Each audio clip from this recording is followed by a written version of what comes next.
If you haven't heard about Anchor, it's the easiest way to make a podcast.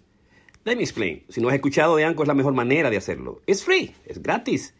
There is creation tools that allow you to record and edit your podcast right from your phone or computer. Es fácil. Desde tu computadora tú lo puedes hacer directamente. Anchor will distribute your podcast for you so it can be heard on Spotify, Apple Podcasts, and many more. Lo vas a escuchar en todos lados. En Apple Podcasts, en Spotify. Óyeme, es chulísimo. You can make money from your podcast with no minimum listenership. Hazlo, no tienes que tener un grupo, una gran audiencia. And it's everything you need to make a podcast in one place. Yes. All right. Dr. Piña.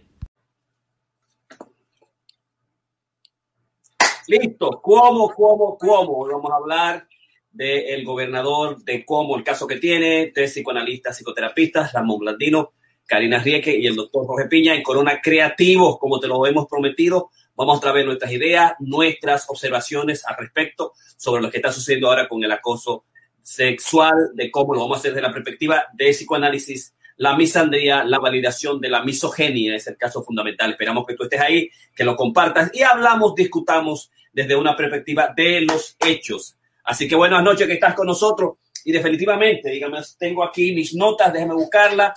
Y es que vamos a vacunarnos, ya vacunamos a Gabriel hoy, su primera dosis de la vacuna, yo tengo la mía, Karina tiene la Ramón tiene sus 2 vacunas. Si tú estás por ahí, en cualquier lugar del mundo que te encuentres, donde estés, lo importante es cuando llegue tu turno, tómate la vacuna, mantente distanciado, es lo importante. Mientras tanto, mantente en tu burbuja de amor, utiliza tus 16 pies de distancia para que el coronavirus no te atrape, el COVID-19 que ha tenido más o menos unos 525,000 personas, más de medio millón muertos en los Estados Unidos, 2.4 a nivel mundial. Utiliza tu bozal como yo siempre lo hago y lo traigo aquí. Yo tengo todos los tipos de bozal, así que ya tú sabes, Ramón y Karina lo hacen. Yo lo hago también, definitivamente, me arreglo bien, me pongo mi cosa, ¡wow! Y me cuido. En un año no me dio el coronavirus, hicimos el examen en la nariz, perdón, y también hicimos la prueba de los anticuerpos y fueron negativos y ahora tenemos nuestra primera dosis. Así que tú tienes que hacer lo mismo, cuídate, ¿no? Y además estoy planificando en el programa de la semana incluir correr descalzo como Shakira, todas las teorías, las técnicas, la historia. Así como los carnívoros, el correr descalzo es antiquísimo, es pobre, es barato como el fasting. Así que qué bueno que están por ahí. Así que ya tenemos a la bella Karina que se encuentra ya dentro en el estudio, al hermoso Ramón Blandino, el doctor Piña, como siempre estamos aquí para ti. Esperamos que te quedes. Si tienes preguntas lo puedes hacer ahora. La dinámica va a ser el doctor Piña introduce a Ramón Blandino. Ramón Blandino va a presentar el tema. Esperamos que ustedes tomen notas, aprendan cosas de este masterclass y luego va a Karina a terminar y yo voy a terminar con mi presentación como lo hacemos cada lunes. Así que ya tú sabes. ¿Cómo estás, Ramón? ¿Cómo te encuentras? Muy bien, una nueva semana. Pasé el día leyéndome la biografía de Andrew Cuomo y esta noche tenemos cosas nuevas. Esta semana tenemos muchas cosas también. Bienvenidos y gracias por estar con nosotros. Perfecto, la poeta atleta, pues se encuentra por ahí. ¿Cómo te encuentras? ¿Cómo está todo? Dile a la gente que está ahí escuchándote cómo te encuentras. Sonido para la poeta atleta. Yo me encuentro muy bien, contenta de estar una vez más aquí con todos nosotros y animada con el tema, podría decir, y un abrazo a todas las mujeres en el Día Internacional de la Mujer. Así que me parece un tema Día Internacional de la Mujer. Chévere. Me parece interesante que hoy tengamos este tema tan importante en este día que tiene de alguna forma un simbolismo para todas las mujeres. Perfecto. Ramón Blandino va a tener a la mano su presentación para todos ustedes que comienzan. Yo siempre cada día les voy a traer los libros nuevos. Hoy tengo el libro nuevo de hoy es Born to Run, que es sobre todo el correr con los pies descalzo. Y Run for Your Life. Este es para el doctor Mark Kokusela y este por Christopher McDougall. y tengo otro en Kindle, por Ted Barefoot, que son los 3 maestros del correr descalzo. Así que a partir de ahora, tu coach Barefoot, Jorge, dale para allá, Ramón. Así que vamos a presentar inmediatamente. Ramón, psicoanalista, psicoterapista importante, con más de 20 a 30 años de experiencia en el campo de la salud mental. Es licenciado en consejería en salud mental y además es licenciado en maestría en marital, terapia marital y familiar. Y tiene una experiencia a nivel de lo que es el trabajo en clínicas privadas, ha sido ejecutivo en diferentes instituciones sin fines de lucro, un apasionado del psicoanálisis con orientación junguiana y además un analista psicoterapista por mucho tiempo, profesor universitario. Así que con ustedes vamos a tener a Ramón Blandino. Ramón Blandino. Sí, gracias, Jorge. Buenas noches otra vez. Sí, es el Día Internacional de la Mujer. Me parece que es un buen día para esta presentación. Para mí, la mujer tiene un día que es todos los días del mundo. O sea que, pero hoy es el internacional, o sea que está bien como quiera. Bueno, yo antes que nada quiero cualificar esta noche la presentación. Yo me estuve leyendo básicamente todo el día, un libro bastante largo.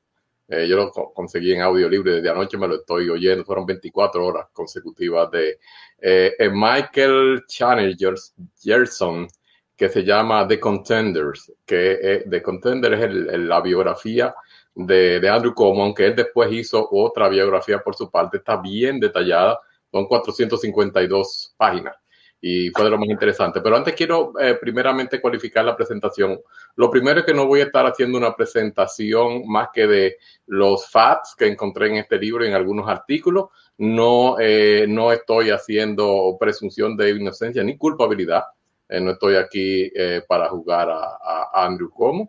Hay muchas indicaciones que parece que él cometió faltas, pero yo no estoy aquí para... ya hay una comisión esta noche se creó con dos abogados, que la Attorney General de la ciudad designó, y vamos a ver lo que pasa. Por otra parte, lo otro que quería poner claro es que a pesar de que soy un trabajador de la salud mental, un profesional de la salud mental, la Asociación Americana de Psiquiatría básicamente tiene una póliza, la Asociación Americana de Psicología la sigue, que es de no hacer ningún tipo de diagnóstico de una persona mientras está en su cargo. O sea, básicamente no estoy diagnosticándolo, simplemente voy a presentar los hechos. Pero es interesante, la biografía esta me hizo apasionar mucho en términos de una historia familiar que es como de película. Y bueno, una parte de su vida fue también de película, que fue la parte de su vida que él estuvo casado con la sobrina del difunto J.F. Kennedy, que es Rick Kennedy, y básicamente esa época le llamaron el Cuomelot, como le decían el Camelot a John Kennedy con su esposa. Esta era la época del Cuomelot, que es interesante. Pero bueno, vamos a hablar. ¿Quién es Andrew Mark Cuomo? Básicamente es el hijo del difunto gobernador. Andrew Cuomo es el hijo de Mario Cuomo, que fue gobernador por varios años, que fue una persona muy, muy trabajadora. Era emigrante italiano de segunda generación. Básicamente sus padres, o sea, los abuelos del gobernador vinieron en los años 20 de Italia. Eran bien, bien pobres y no eran ni siquiera cultos. Los abuelos de Andrew no tenían, no eran literados, pero eran muy, muy, muy trabajadores. Ellos básicamente se ubicaron aquí en Queens. Él nació en Queens. El padre puso tenía como una especie de bodega y en ese estaban trabajando y fueron progresando la familia. El padre fue muy dedicado, estudió abogacía, pero no solamente eso, sino que como muy buen italiano, el padre, pues estaba muy apegado a la iglesia, estudió bastante filosofía. Yo estuve viéndolo en algunos también en video, un tipo extremadamente culto, era muy estudiante de la filosofía. Él seguía el modelo de Teilhard de Chardin, ese filósofo, antropólogo, jesuita de del siglo pasado, que fue muy interesantísimo la manera en que él presenta su modelo de vida. Ahora, ¿qué pasa con Andrew? Andrew básicamente es el mayor de los varones. Tiene una hermana y está, pues, por supuesto, que siempre tenemos a Cuomito, que lo vemos en CNN. Él para Cuomito realmente él se convirtió como su surrogate father, como el padre de su hermano. La situación desde joven que se dio es que el padre era un workaholic. Él lo dice en muchas ocasiones y en los biógrafos así lo dicen. El padre, Mario, básicamente estaba completamente ausente de la vida de su hijo. Él solamente, de hecho, la única vez en que ellos se sentaban juntos era en los domingos a las 6 de la tarde, que tenían una cena en la cual la madre no permitía que no estuvieran todos juntos sentados a la mesa, tipo familia tradicional italiana. El Cuomo, el gobernador, básicamente tuvo una vida bastante interesante de joven. Él era bien entrepreneur, o sea, él hizo de todo. Él, a los 14 años, él tenía un negocio de limpiar jardines y de limpiar nieve para buscarse el dinero, porque siempre estaba tratando de ganarse dinero. Fue siempre muy, muy deportista. Al papá también. Esta era de las otras cosas que ellos contribuían. El papá le gustaba jugar basquetbol. Incluso estuvo en un momento considerando la carrera de deporte, pero después la dejó por la abogacía. El gobernador Andrew pasó por muchísimas cosas. El tipo estuvo trabajando, rompiendo pedazos de block para hacer driveway y cargándolo en un camión de joven. Después de eso se juntó con unos amigos, aprendió mecánica a los 15 años, estuvo trabajando en un taller de mecánica. Él hizo muchísimo negocio. Después, más aún, cuando estaba ya empezó en el college, él manejaba una grúa de la AAA. Él primeramente arreglaba el carro que podía arreglar, y el que no podía se lo llevaba al taller donde él trabajaba. O sea que es una cosa interesante. Como él dice, finalmente la relación con su padre, si la vemos desde el punto de vista analítica, fue interesante, porque él tenía como una competencia con el padre. Él quería, en cierto modo, y él lo dice, que él quería llenarle los ojos al papá, quería satisfacerlo. El papá no estaba realmente ahí. El papá quiso que él fuera a estudiar a escuelas católicas. Él estuvo en escuelas católicas todo el tiempo. En el Cardenal McCloskey ahí en Queen fue de los primeros. Tenía que ir con su uniforme, con su corbatique, ese tipo de cosas. La educación fue bastante dura, porque ahí tenía unos de esos profesores que eran sacerdotes y le daban duro cuando no producía. Él, después de esto, incluso fue a una universidad jesuita upstate, que era bastante fuerte, y no pudo aguantar y volvió para atrás, y entonces estudió Derecho aquí en otra universidad jesuita, que fue en Fordham University. Y básicamente él estuvo muy, muy de cerca a todo lo que era también la religión, porque eso era parte de la familia tradicional italiana.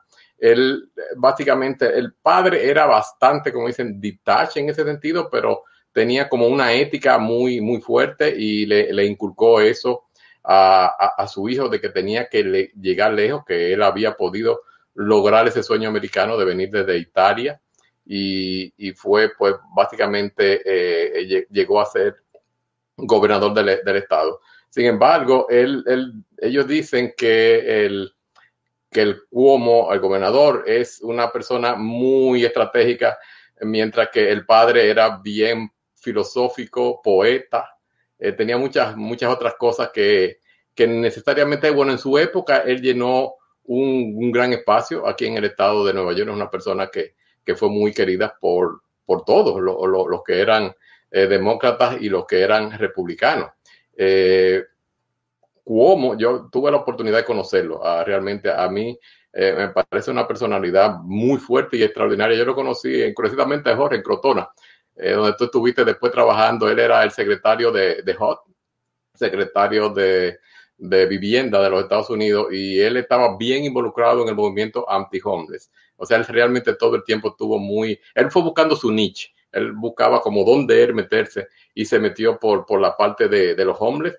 Él, cuando lo pusieron en HUD, básicamente Clinton lo puso ahí, pensaron que él se iba a quemar. Esa era la HUD, la Urban Housing and Urban Development, era la agencia encargada de todos los proyectos de vivienda, y él básicamente eso estaba destruido. Cuando llegó, incluso la estaba empezando a encerrar, y él, de una manera radical y traumática, la recuperó y impulsó fuertemente los programas de vivienda para los homeless. Incluso le metió mano a los dueños de vivienda que le estaban rentando, a grandes poderes económicos, grandes landlords, y le metió mano y consiguió recuperar muchísimo dinero por esa parte.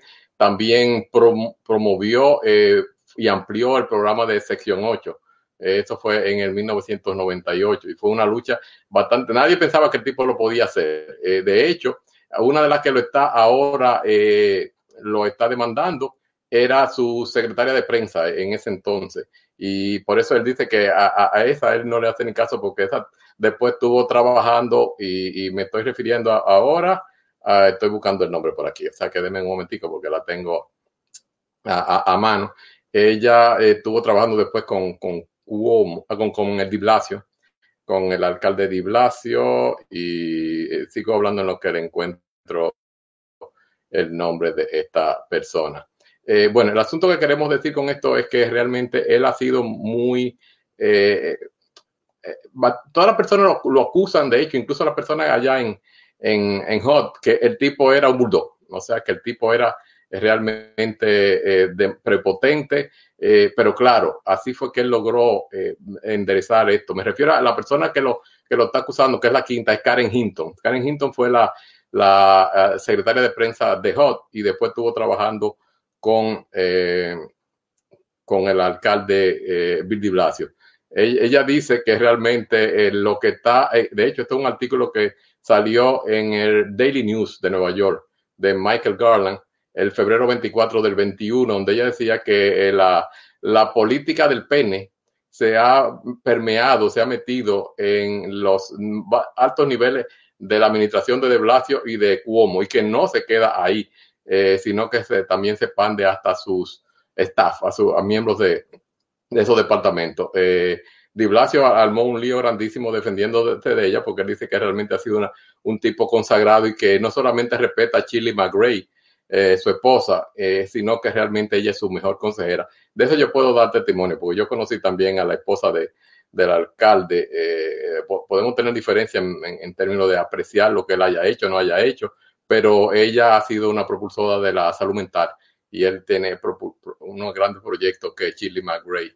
Y el tipo, definitivamente, ahí la mujer es la que define lo que se está haciendo, muchísimas cosas, el poder detrás del trono. No es lo mismo que pasó con Cuomo. Cuomo, pues, como le digo, no solamente lo pintan como un bulldog desde el punto de vista de su interacción interpersonal, sino que realmente también en su vida íntima, él fue, digamos, algunos de estos, y ahora estoy reportando algunos de los artículos que he estado leyendo, que él, cuando se iba a casar, él tiene 64 años, para que ustedes tengan una idea, cuando se iba a casar con Kerry Kennedy, antes de eso, él hizo como una rueda de prensa. Básicamente se juntó en un restaurante con un montón de periodistas, y para preguntarle que qué ellos pensaban, que si eso era como una buena idea, y él ni siquiera se le había propuesto a ella. O sea que eso fue una cosa bien, bien curiosa.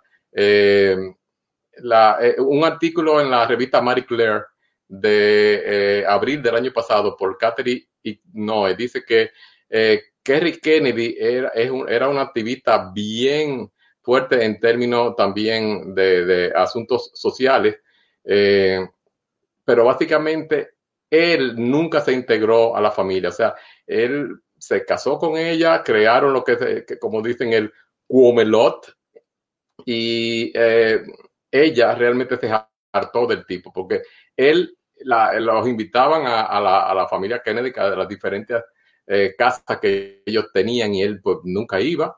Él nunca se ocupó de hijas ni de la mujer. Básicamente nada más era trabaja, que tenemos. O sea que en ese tipo situaciones y la mujer le decía, mira, ponte para donde te vean, porque realmente las mellizas, son las dos primeras hijas son gemelas, no mellizas, y tiene la otra, pues ellas necesitan de ti, y él básicamente pues nunca estaba presente. Él no estaba físicamente presente en la relación. Él se la pasaba tratando de superarse en términos de dónde era que iba a llegar, y en cierto modo, pues el biógrafo dice tratando de competir con su padre. Él dice que, y básicamente a veces hace unos análisis tipo psicodinámico, en el cual decía que él quería no solamente superar, sino que quería acabar con el padre, matarlo, como decimos simbólicamente en la teoría del psicoanálisis. Y sin embargo, en su último discurso que él hizo, después que él ganó la segunda vez, al final de su discurso, él dice que él no quiere que nos lo analicen de una manera psicodinámica, porque realmente él adoraba a su padre. Eso fue, para que ustedes sepan, el padre murió el mismo día que él fue juramentado. El padre pudo oír el discurso de él, de aceptación de su segundo periodo, y en la tarde pues estaba muerto. 3 días después él dio un discurso que se dicen que es uno de los mejores que hizo, que fue la eulogía del padre. Pero es interesante porque hay todo este tipo de cosas de cómo él se envuelve en estas situaciones es un tipo realmente deportista. El tipo tiene 6.2 y es bien fuerte. Es un tipo con un gran poder, un gran carisma, y sin embargo, él se siente muy solo. Y me parece curioso que en uno de los comentarios de una de las personas que lo está acusando, él decía que él estaba solo y que él que necesitaba compañía, que le buscara una novia, este tipo de cosas que es interesante, porque eso básicamente en la autobiografía, en un par de veces, él decía que él se sentía solo. Pero realmente es que él se hizo solo. Por ejemplo, cuando él estaba casado con la Kennedy, él nunca se tuvo como amigos con él. Era básicamente los amigos de ella, y de ahí fue que vino mayormente el problema, porque estaba tan ausente que la única pareja que él tenía de amigos resultó ser que con la que ella finalmente, por la que lo dejó. Esto es lo que reportan las diferentes medios que he estado revisando.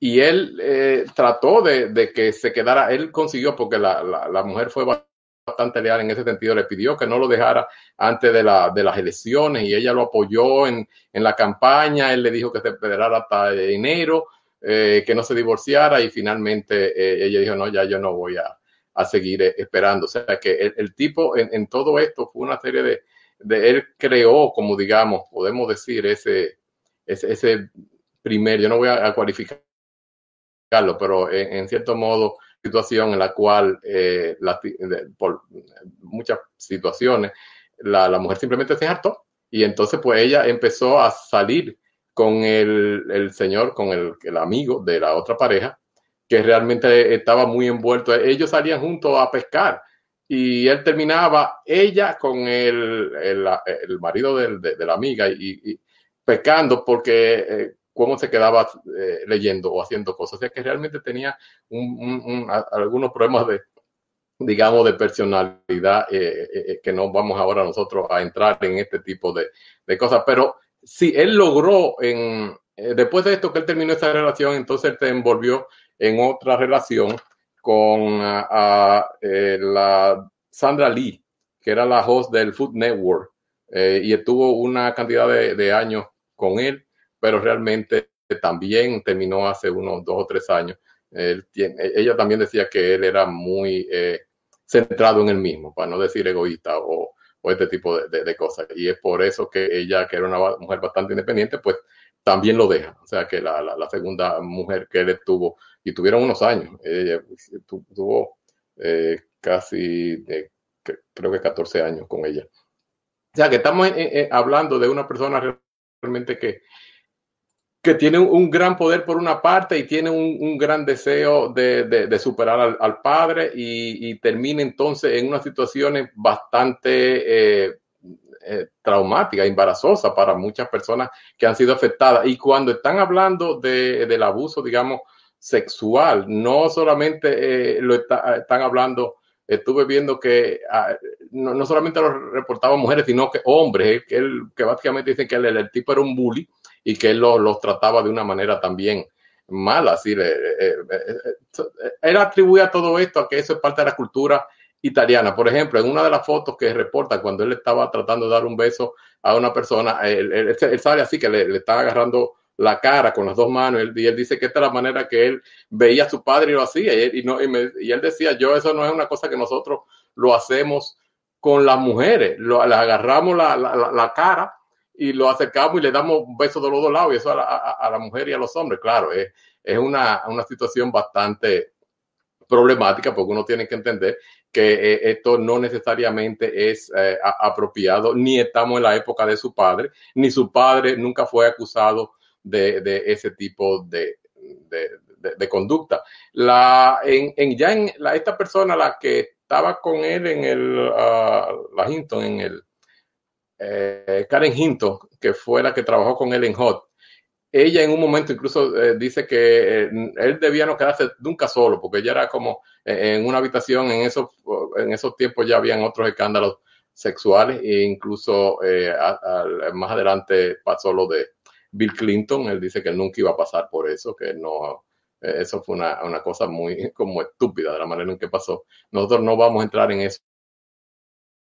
No, yo no voy a entrar en esos detalles, pero evidentemente estamos frente a una situación que es importante que la entendamos. O sea, estamos viviendo ahora, muchas personas se refieren a que ahora todo esto es parte del Me Too. Hay personas que lo están defendiendo. Yo por mi parte pienso que esta conducta es indefendible. O sea, el hecho de que el abuso sexual de donde venga, y no porque ahora estemos en el tiempo de Me Too, me parece que eso es algo inaceptable. O sea, el más que me molesta es el abuso de poder. O sea, toda persona, y ya no estamos hablando solamente de la parte del abuso sexual, sino cualquier persona así que tenga un poder sobre otro, porque sea el jefe, porque tenga dinero o este tipo de cosas, que esté manipulando y usando a otra persona, pues esto básicamente es algo que no es aceptable, porque simplemente se está aprovechándote del débil, del caído, y esto evidentemente lo vemos mucho en la política. Él utilizó mucho esa manera de él, de bulldog,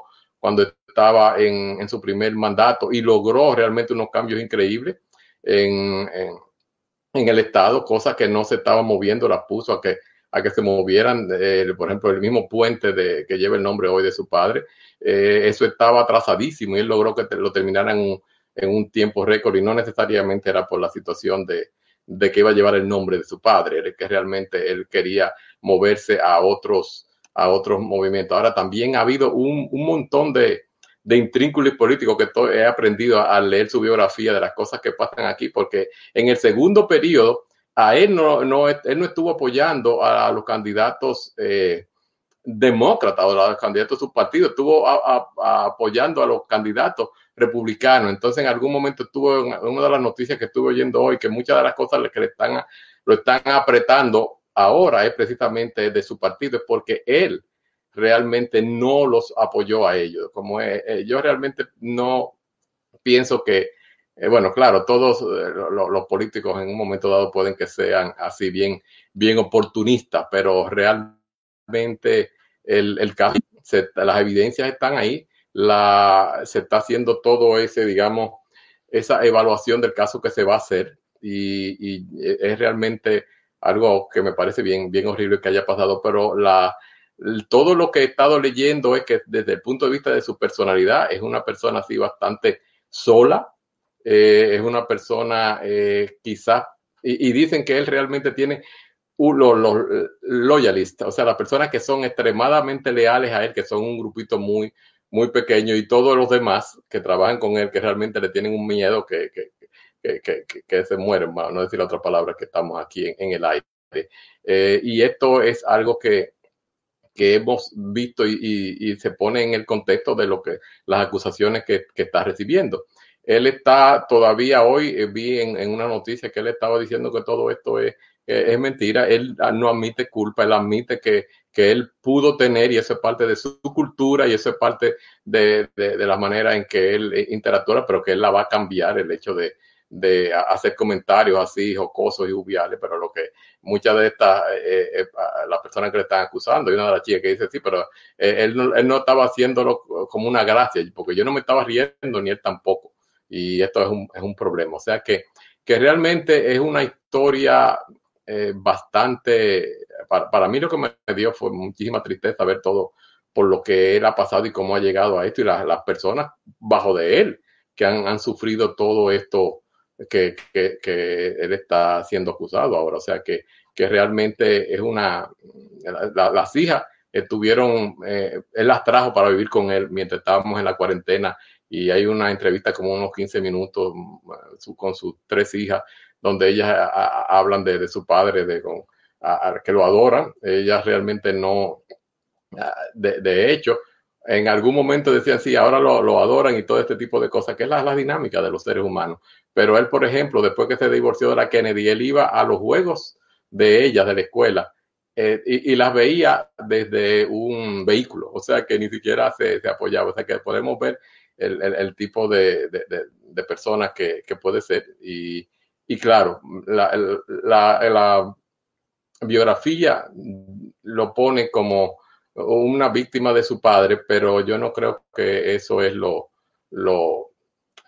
hay muchas personas que han tenido así padres muy, muy, muy fuertes y han llegado muy, muy lejos, y no han tenido que pasar por este tipo de cosas. Pero esta más o menos es una visión muy, muy panorámica de lo que es Mario Cuomo, que quizás nos puede dar una luz desde el punto de vista dinámico de el por qué está en este momento pasando por lo que está pasando, y un tipo con tanto poder y a la vez tan solitario. O sea que esto es lo que he podido revisar hoy.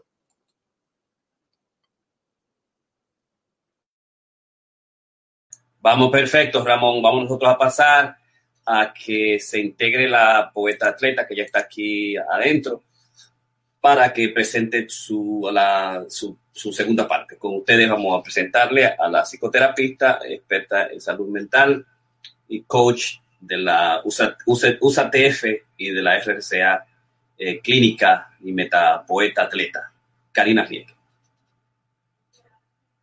Tiene que darle sonido para que inmediatamente tengamos a la palabra. Ramón, disfruté mucho tu presentación, realmente aprendí muchas cosas, y yo lo que me pregunto, ¿se puede tener una posición de tanto poder sin tener realmente esa fuerza en lo que es su personalidad? Yo espero que, no sé, hay cosas que yo siento que sí salen a la luz ahora, porque ahora hay que de alguna forma deshumanizar todo el carácter de la persona, ¿no? Pero son de las preguntas que yo me hago.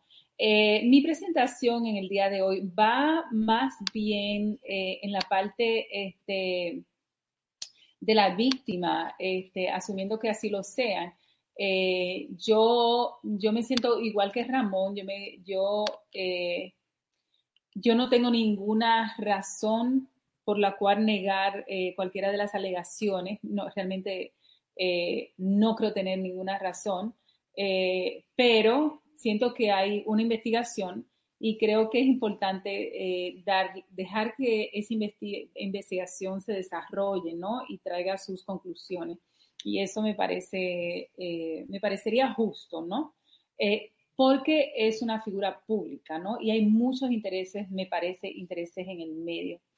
Pero a mí me interesa mucho, y en el canal, en uno de los canales muy visto, la semana pasada me hicieron una entrevista muy relacionada a este tema, realmente hablando de por qué las víctimas realmente no demoran tanto si hacen el reporte, ¿no? Si llegan realmente, y esta es una cuestionante muy interesante, ¿por qué la víctima, la gran mayoría de las veces, no reporta los abusos inmediatamente ocurren, o esperan que alguien, otra víctima, realmente salga a la luz, salga y diga, a mí me pasó esto, y nosotros entonces después vemos una cadena de que no, que hay una, que hay otra, y ya creo que van por 5 de estas mujeres que realmente están alegando ser víctima de esta persona, ¿no?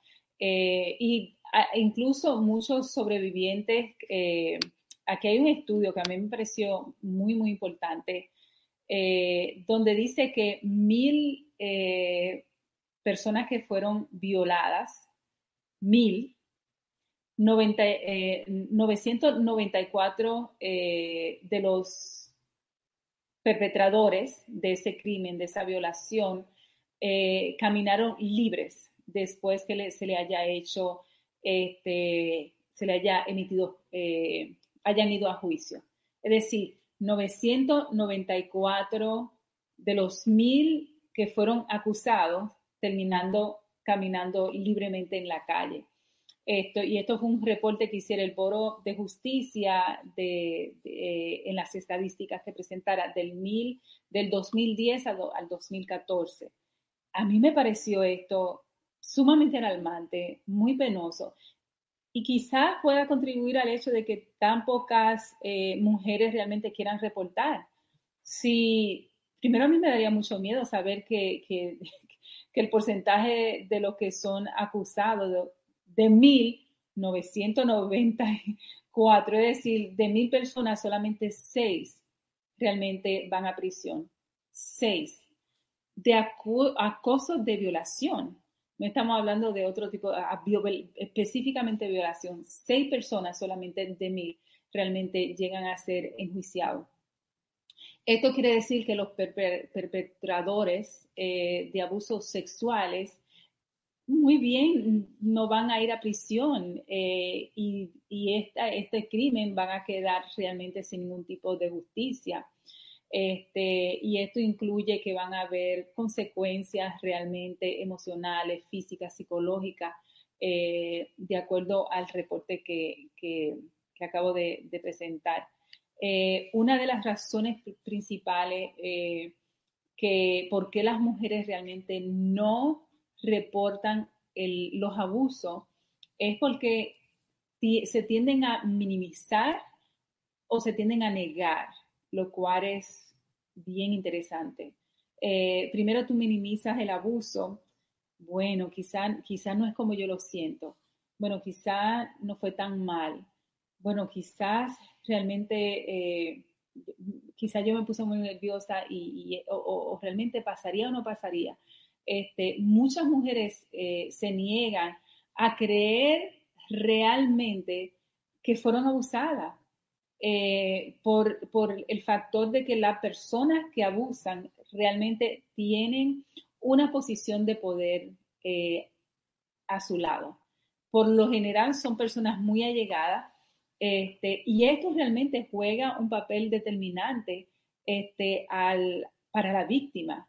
Es decir, las mujeres tienden a negar o a minimizar el abuso, ya sea porque el abusador viene cercano a ella, ya sea por un maestro, un cura, ya sea porque es un padre, un tío, el mejor amigo del padre, quizá un vecino. Es decir, muchas razones por las cuales suceden estas cosas. El otro punto y la razón número 2, según el estudio, es que hay mucho miedo a las consecuencias que estas denuncias pueden traer. Consecuencias a perder el trabajo, a consecuencias a tener que buscar otro trabajo, consecuencias a no tener la promoción merecida, consecuencia de que te pongan, bueno, tú eres una cabeza caliente, tú eres un troublemaker, tú siempre andas buscando lío, y esa es la segunda razón por la cual realmente las mujeres que son abusadas tienden a no hacerlo. El punto número 3 es miedo a no ser creída, y este es un miedo muy auténtico. La conducta con agresión sexual realmente pasa no siendo reportada porque las víctimas realmente tienen que pasar por un escrutinio muy exhausto, muy realmente cansoso, donde tienen que repetir la historia. Y al final muchas veces, y la gran mayoría de veces, no van a ser creídas. Y se sabe. Esto no es algo de que, lo que pasa es que yo fui, no me creyeron, me humillaron, se burlaron. Yo lo he escuchado de muchas de mis pacientes. Pero es que algo que tú sabes, no es que tú vas y tú dices, bueno, yo no voy a seguir por esto. No, es que ya todas nosotras sabemos que eso es lo que va a pasar, de que va a haber muchas, que incluso van a haber dudas de las mismas personas cercanas a ti, ya sean que comienzan a dudar de tu responsabilidad, de que comienzan a dudar realmente si pasó o no pasó, ya sea de familiares, de amigos cercanos, de personas queridas. Es decir, la misma gente comienza a dudar de ti. El punto número 4 es la vergüenza. Hay mucha vergüenza realmente, lo cual trae mucha intensidad en las emociones y en los hombres alrededor de esta experiencia de violación y abuso. Por la misma naturaleza realmente de humillación y deshumanización que hay en el proceso.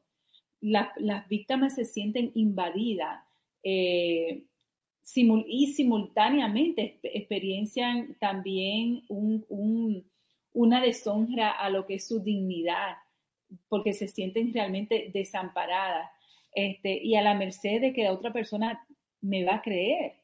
Eso realmente hay un sentido de vulnerabilidad que se encuentra en muchos de los pacientes que nosotros vemos, que es realmente alarmante. Y es preocupante cómo nosotros hemos creado, es como si ya fuera una experiencia automatizada. Es como si fuera realmente una experiencia que ya es parte de cómo uno realmente reacciona, ¿no? Y eso me parece realmente muy alarmante. Ese sentido de vergüenza que se le causa a la víctima de blame, de realmente culparlas por los mismos perpetuadores del caso, es realmente avergonzoso. Hay una persona que reportó que a los 14 años fue realmente abusada. Fue un caso muy controversial. Yo no quiero ni siquiera entrarme ahí y dar los números por un candidato republicano en el Senado de Alabama. Ya estoy diciendo casi todo. Y ella lo que dice fue, yo me sentí responsable. Yo sentí que yo era una mujer mala en el proceso. Esas fueron parte de las declaraciones que ella dio.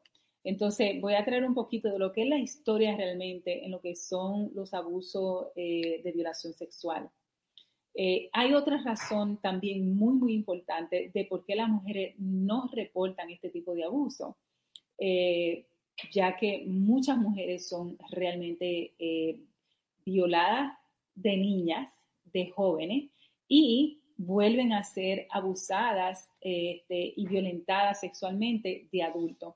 Esto según un estudio que trabajó con mujeres que han sido sobrevivientes de acoso sexual cuando eran jóvenes, niñas o adolescentes, y cómo estos abusos se vuelven y se repiten mucho más adelante cuando ya las personas son mucho más adultas. No es ninguna duda para nadie que los abusos sexuales, las violaciones, es realmente un abuso de poder. Y por eso causa tanta indignación muchas veces cuando nosotros escuchamos a estos políticos que tienen un puesto tan significativo en nuestra comunidad.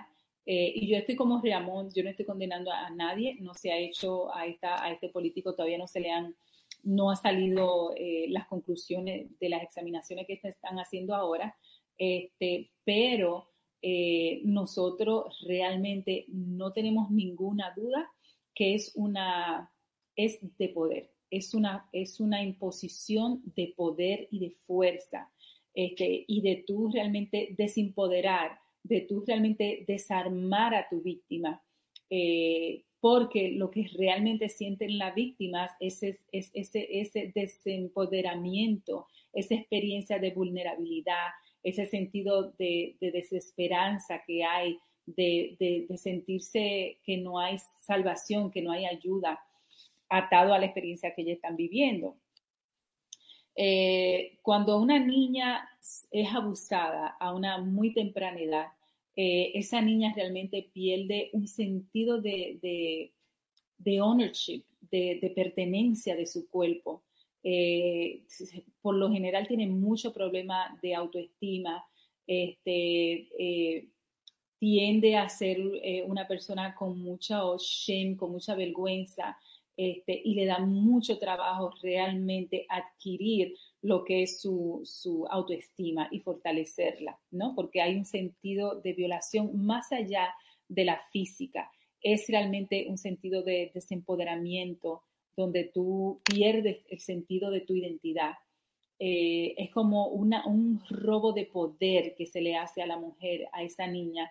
Y nosotros sabemos que estamos hablando que hay niñas que han sido abusadas a días, meses de haber nacido, niñas de 4 años, de 3 años, de 2 años, como niñas jovencitas de 8, 9 años, como también teenagers, jóvenes adolescentes. Y realmente lo que se le hace es un robo a ese poder que nosotras debemos de tener, ¿no? Ese sentido realmente de eficacia, ese sentido de autonomía, que realmente se va por las circunstancias atroces que vive, ¿no? Y que experiencia en una edad de mucha vulnerabilidad. Este sentido de vergüenza, este sentido realmente de miedo, de desempoderamiento, realmente es según el estudio dice, es un sentimiento que es acumulativo, que tiene un efecto acumulativo, dependiendo realmente el tipo de abuso que se ha hecho.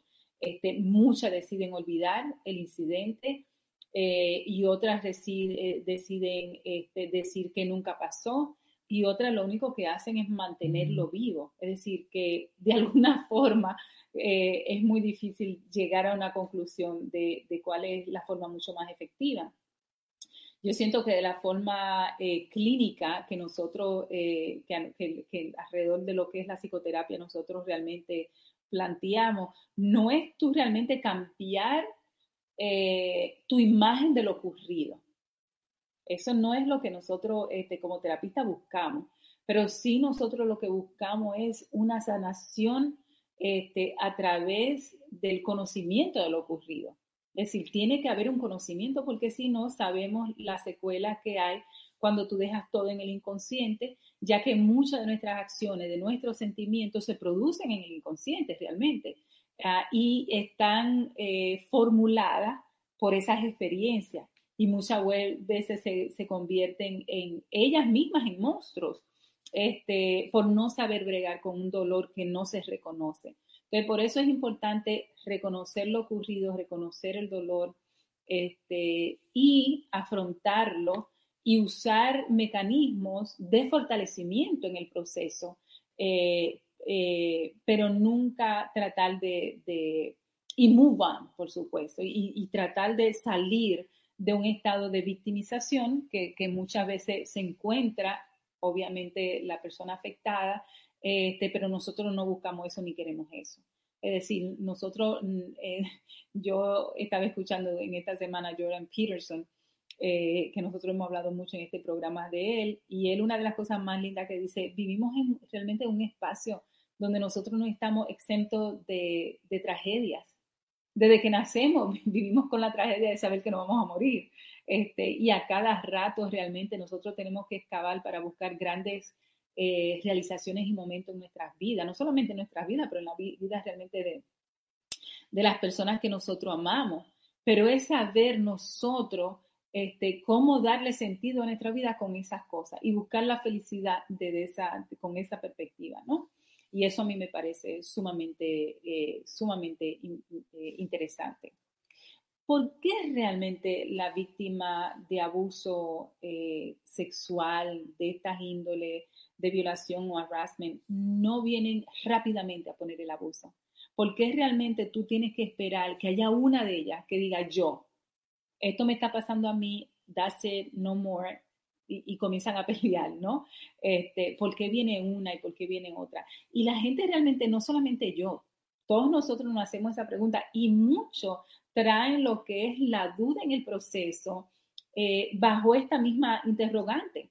¿por qué tú esperaste tanto para hacer la denuncia? ¿Qué fue lo que pasó? Pero ¿por qué no lo hiciste antes? ¿Por qué ahora cuando están todas las cámaras enfocadas en la otra persona, realmente ahora que tú quieres salir? Entonces, mucha de la cuestionante a esas víctimas viene de esa pregunta, pero ¿por qué tú estás esperando tanto? ¿Por qué ahora si te pasó hace 5 años, te pasó hace 10 años, te pasó hace 2 años? ¿Por qué no fuiste forward? Y por qué esperaste hasta ahora para hacer alegaciones de esta índole a la persona, ¿no? Hubo un estudio que se hiciera con el Equal Employment Opportunity Commissioner que reportó que recibió 200,000 alegaciones de índole sexual por mujeres y 83 fueron las que solamente hicieron alegaciones judiciales en contra de sus perpetuadores. 83 personas de 12,000. Esas son cifras realmente sumamente alarmantes y penosas. Entonces, por eso se cree que realmente esto que nosotros vemos es simplemente como el iceberg, es como la puntita del hielo. Y abajo lo que hay es un tremendo hielo de tamaño realmente enorme, ¿no? Hubo un estudio que se hiciera el año pasado por el comisionado en esta organización, quien dijo que el harassment nunca tampoco se lo dice a una persona de autoridad. Es decir, que estas cosas, como yo dije ahí, 12,000 hicieron los comentarios, pero no hicieron el reporte a las autoridades realmente específicas que tenían que dar el reporte. Donde típicamente la mujer hace es realmente por cuestión, como yo dije, que lo niega, no quiere que le estén cuestionando, no quieren que la ponga en duda, hacen diferentes atentos de hacer la denuncia, muchas veces lo ignora, a veces se lo olvida, y esto se convierte en un comportamiento realmente.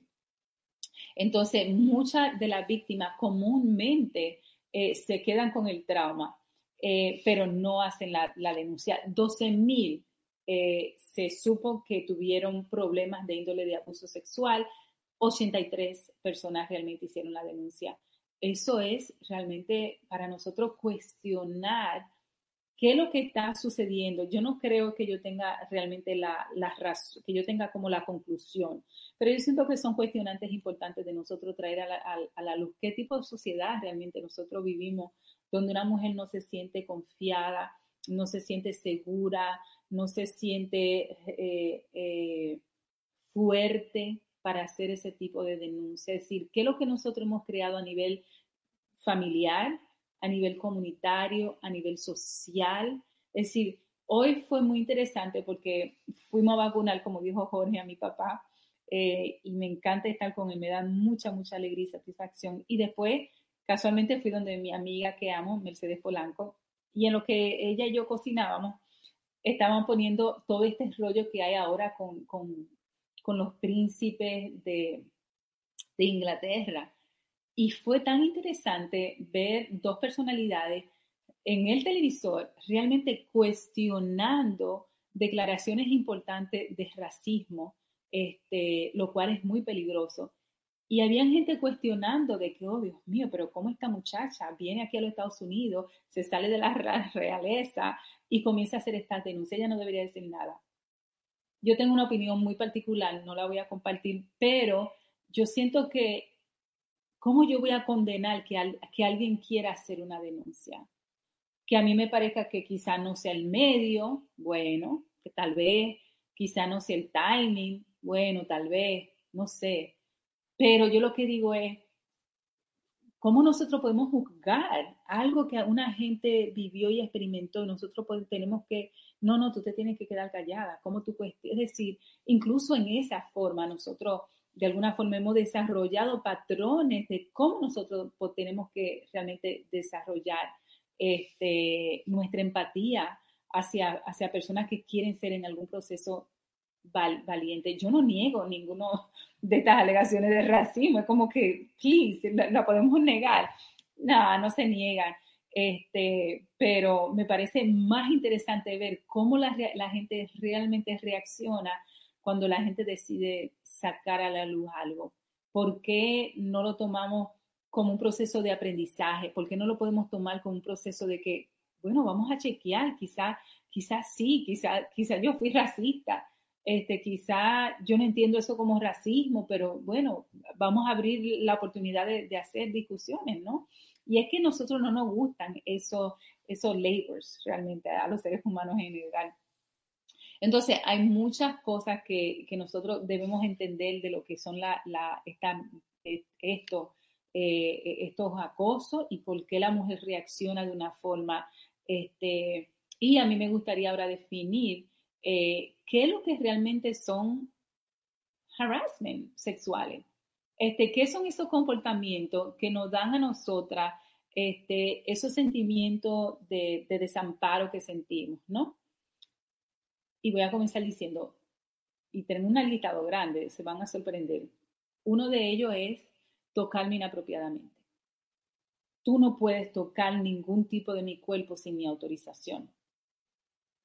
Y eso es muy interesante porque cuando yo conocí a mi marido, yo estaba enamorada, yo le dejé saber, hey, tú me gustas, tú puedes tocar aquí, ¿verdad? Tú puedes venir donde mí, tú me puedes besar, tú me puedes agarrar.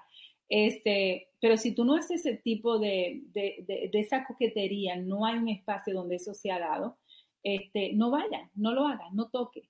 No toque el cuerpo de una mujer sin que ella te haya invitado. No lo toque. Es decir, nosotros tenemos que saber los do's and don'ts del comportamiento social, ¿no? Lo otro es invasión a la privacidad.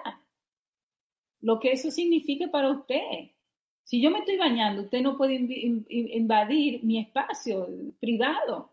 O si yo estoy, por ejemplo, en un lugar y ese es mi espacio, ese es mi privacidad, tampoco. Eso es parte de lo que son harassment behavior, abuso sexuales.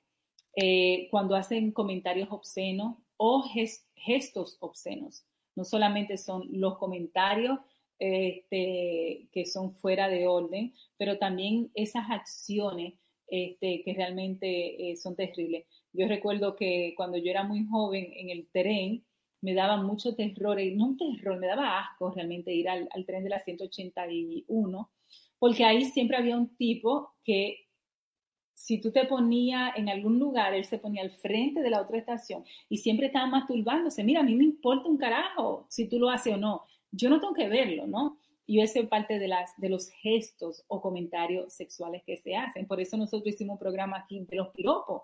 ¿Son realmente los piropos una violación, un insulto? Para muchas mujeres lo son, para algunas, y yo tengo muchas personas que se sienten bellas, que se sienten atendidas, que se sienten admiradas cuando le tiran un piropo.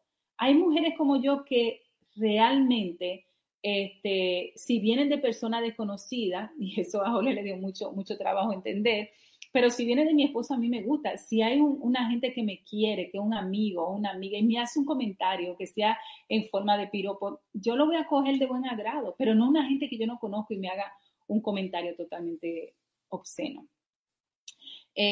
Lo otro es exponer parte de tu cuerpo. Yo no quiero verte. A mí no me está enseñando tu cosita. No me la enseñe. La mayoría de las mujeres no quieren ver eso. Entonces, no enseñe parte de tu cuerpo donde no se te ha invitado a que tú presentes parte de tu cuerpo. Lo otro es enseñar imágenes gráficas, ya sea sexuales o ya sea de partes privadas, ¿no? De partes íntimas. Lo otro es email sexuales que no han sido solicitados, ¿no? Por eso mucho con esta tecnología que estamos viviendo, esta era de tecnología, mucho de esto ahora se tiene que incluir también el texto, se tienen que incluir las llamadas, se tienen que incluir los devices que nosotros usamos. Lo otro es realmente robo ya sexual, ¿no? Cuando a ti de alguna forma te violentan sexualmente. La coerción también es parte de los no que tú tienes que hacer. Cuando tú propones sexo cuando tú lo propones abiertamente, cuando no se ha dado esa, como yo decía, esa coquetería entre ambas personas, ¿no? Porque hay que también decir que hay personas que un hombre le puede hacer una coquetería sexual a una persona siempre y cuando haya habido verbal o no, porque mucha de la coquetería no es verbal o no, un ok, yo voy a recibir eso, bienvenido sea. Favores sexuales, que te ofrezcan también regalos. Si alguien te ofrece regalos por algún favor, eso es una ofensa de igual forma. Negarle a una persona promoción, negarle a una persona un aumento de sueldo, ya si trabaja en una corporación. Y también tú describirle a una persona un acto sexual o enforzarte tú en un acto sexual con una persona. Obviamente solicitar sexo oral o dar sexo oral sin el permiso, darle sexo oral a la persona. Ya sea imponerte sexualmente con una persona, ya sea verbal, ya sea vaginal o ya sea anal. Es decir, de cualquier forma que tú lo pongas, tú no te le impones a una persona que no te ha solicitado, y menos a la fuerza. Que te droguen también es algo que no es... que tú no estés, quizá una persona no te droga, pero quizá una persona te encuentra ya drogada o drogado, no debe de imponerse sexualmente en contra de, ¿no? Y no tienes realmente la capacidad para una persona decir sí o no. Yo creo que nosotros reconocemos que los asaltos y los abusos sexuales realmente son limitados, ¿no? Es algo que se tiene que dar en situaciones muy específicas. Por el espacio, ¿no? Por donde uno se encuentra. Y también es una conversación que nosotros entendemos, se tiene que hablar. Es algo que nosotros no podemos dejar que solamente venga la conversación cuando nosotros vemos un caso famoso en televisión, porque realmente si tú te pones a ver, son muchos los casos de víctima sexual que hay. Las víctimas masculinas también existen y tienen y también sufren de no traer a la luz estos abusos y de igual forma tienen vergüenza. Entonces muchas veces decimos, es como matemático, ¿no? Abuso sexual, nosotros muchas veces decimos, bueno, es la mujer. No. Muchos hombres, niños, jóvenes sufren de abuso sexual y de igual forma tienen la gran vergüenza. Y es realmente la vergüenza una de las razones primordiales por qué no salen a relucir estas demandas.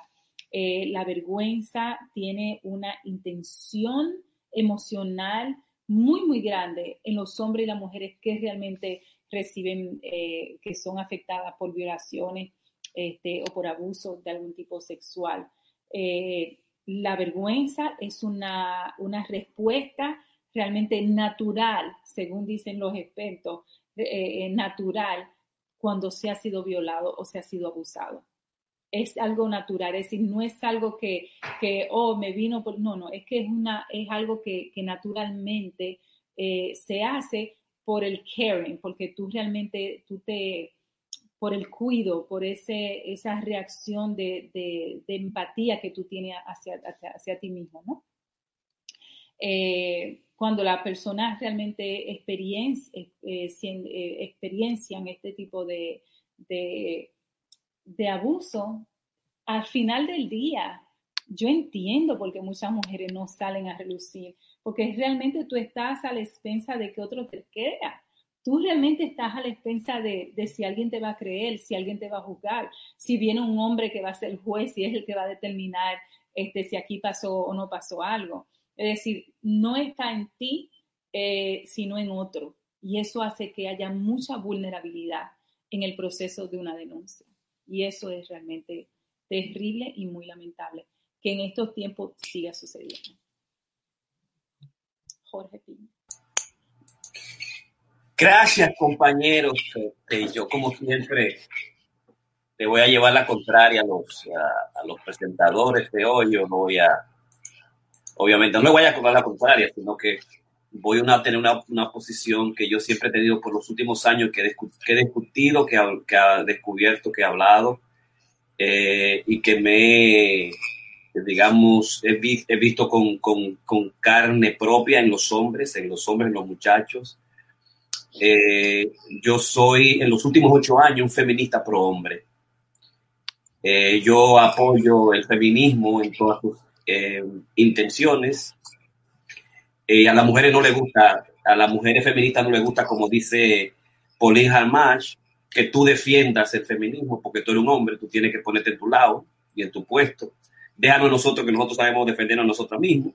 Pero aún así hay que estar a favor de los valores del feminismo, que, como dice Harari en su libro, el Homo Sapiens, no ha disparado un solo tiro, lo ha hecho a través de la palabra, del discurso, y ha cambiado la visión sobre los géneros. Entonces, esa es la primera discusión. Yo absolutamente amo a Cuomo. Estoy muy triste y muy disappointed, digamos, dolido de que sea tan estúpido. Así como yo amo a Obama y odié en su tiempo a Clinton. Al expresar en el podcast todas mis discusiones, yo lo hago de la perspectiva de la primera enmienda de los Estados Unidos, la libertad de yo establecer mi discurso, sea profesional o no, esté en contra de cualquier código de ética, profesional o no. Si usted es un profesional, va a tener que vérsela con su código de ética cuando le vaya a pedir su licencia. Bregue con eso.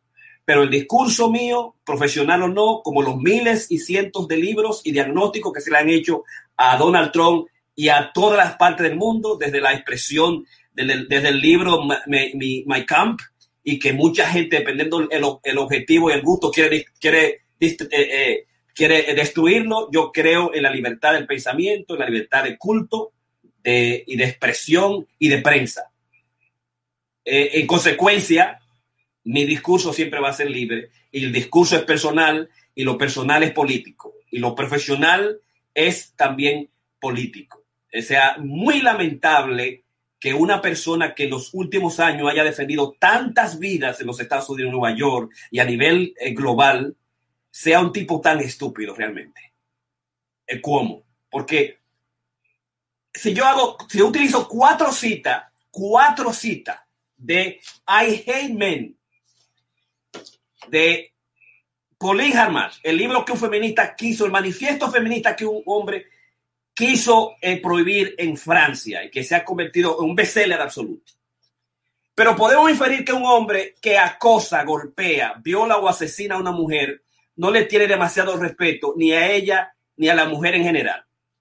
Lindsey Boylan se queda sola con él, se queda sola con ella. Le propone, no le hace un date, no le dice, a mí me gusta tú, sino que comienza a ponerle una situación difícil, como quiera que la quiera establecer. A Charlotte Bennett,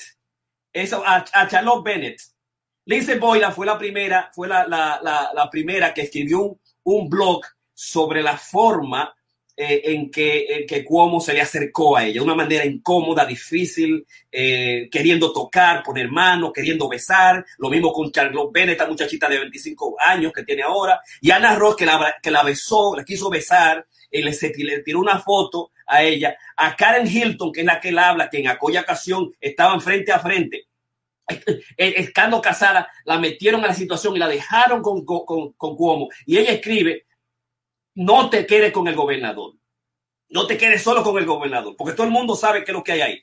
Y ella misma escribe, no te quedes con el gobernador. Hay una especie como de asunción, de aceptación de lo que es, digamos, el acoso de los hombres, ¿verdad? Y Ana Liz, que es otra de las que también acosa, que es de las últimas 2 mujeres. Tenemos 5 mujeres: Lindsey Boylan, Charlotte Bennett, Ana Ross, Karen Hinton, Ana Liz. Las 4 tienen una especie como del mismo patrón de acoso, de situación difícil en el que pone el hombre, el Cuomo, mi gobernador, a las mujeres, ¿verdad? Y obviamente cuando aparecen 4, aparecen 5, muchas veces aparecen 10. Ese es el gran problema de esta situación. Pero en vista de eso, yo lo que voy a establecer, digamos, unos 10 puntos rápidos de lo que yo pienso, la percepción, la situación que yo tengo a nivel profesional de lo que es la situación con el gobernador Cuomo, utilizando 4 aspectos de la misandría y de lo que terminamos la mayoría de los hombres siendo unos misóginos que odian y acosan a la mujer, la acosan, la agreden, la asesinan y se convierten en feminicidas, ¿verdad? Como lo dice I Hate Men, Odio a los Hombres, Pauline Harmanch. A los hombres le pedimos que utilicen su poder, su privilegio con buen tipo, con buen tino, vigilando a los demás hombres masculinos y a su entorno. Por ejemplo, sin explicarle a las mujeres cómo deben librar su lucha. A los hombres le pedimos que se queden en su sitio. No, de hecho, le exigimos que aprendan a ocupar menos espacio. Aquí no tienen el papel protagonista y deberían acostumbrarse a ello. Punto 3. Que los hombres y su virilidad suponen un problema para el conjunto de la sociedad, porque los hombres, el hombre es un lobo para el hombre. Hay una condición tanática original en el hombre. Es el hombre que asesina y mata a todo el mundo y crea guerra por todos lados. Encuadra, discrimina, encierra a hombre y lo mata, ¿verdad? Pero, dice ella, pero especialmente para las mujeres. Y eso es la verdad. Pero eso no impide que me cuestione por qué los hombres son como son. Seres violentos, egoístas, perezosos y cobardes. Esa es la situación que establece el libro más importante de la actualidad feminista de una joven que lo asumió desde la perspectiva del side guy absolutamente femenino. El primer punto, y comienzo de cero, es que el poder revela a la personalidad. O sea, el poder corrompe, por el poder absoluto corrompe absolutamente.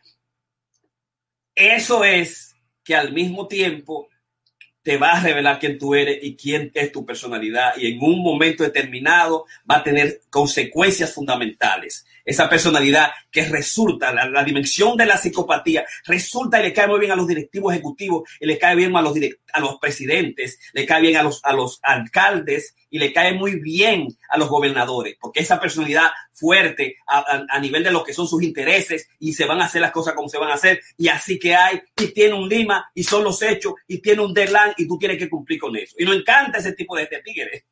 O sea, la pandemia es así, no se va a salir aquí, yo quiero todos los poderes, y vamos a arreglar el asunto, y son los hechos, y son de fat, y resolver. Y nos encanta esa vaina. Pero también esa es una personalidad difícil, complicada, que ahora está teniendo problemas en el hecho de que aparece con hacer lo mismo dentro del área femenina y el área del trabajo. Y esa es la gran preocupación. Pero a pesar de eso, 10 puntos. Primero, el 99% de las mujeres dice la verdad.